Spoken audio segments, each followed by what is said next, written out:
విశ్రాంత విద్యాశాఖ అధికారిని. కడప జిల్లాలో 71, 72 ప్రాంతంలో డీయూగా పనిచేశాను. ఆ తర్వాత డైరెక్టర్ విద్యాశాఖగా అయ్యి రిటైర్ అయినాను 1992లో.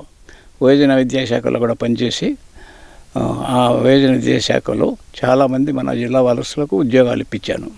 రాజశేఖర రెడ్డి గారి విద్యాశాఖ మంత్రిగా ఉన్నప్పుడు నాకు ఆయన పరిచయం. పేపర్లో ఫ్యామిలీ ఎడిషన్లో ఇట్లా ప్రత్యేక కథనాలు వస్తుంటాయి. వాటిని నేను రెగ్యులర్గా చదివి అలాంటి ప్రదేశాలు ఏమన్నా అంటే పోయి చూసే అలవాటు నాకు ఉంది. ఈ మారుమూల ప్రాంతంలో ఉండేటువంటి ఈ పల్లా రాములు పిల్లల్ని ఇంత బాగా చదివించుకొని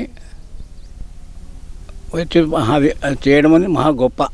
అలాంటి దాంట్లో నాకు నిజంగా ఆశ్చర్యమైపోయి ఇక్కడికి వచ్చి చూడాలనే ఉద్దేశంతో ఇక్కడికి వచ్చాను. చూశాను. పిల్లలు ఇంకా ఇక్కడికి రాలేదు కాబట్టి వాళ్ళతో కూడా ఇంటర్వ్యూ చేస్తాం అనుకుంటే కానీ కుదరలేదు.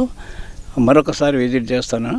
వీళ్ళకు ఉన్నటువంటి ఈ సమస్యలు, ముఖ్యంగా పవర్ సప్లై లేదు, దానికి నా చేతనైన సహాయం చేయడానికి ప్రయత్నం చేస్తానని తెలియజేస్తున్నాను. ఈ సాక్షి పేపర్లో కూడా ఇటువంటి కథనాలు రాయటము చాలా మంచి విషయము. సాక్షి పత్రికాధిపతులు అందరూ కూడా నాకు బాగా తెలుసు.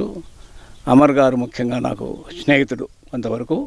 ఆయన ద్వారా కూడా అప్పుడప్పుడు మాట్లాడుతుంటాను. సాక్షి పేపరు సంపాదకులు జగన్మోహన్ రెడ్డి గారు, రాజశేఖర రెడ్డి గారు నాకు చాలా ఆప్తులు.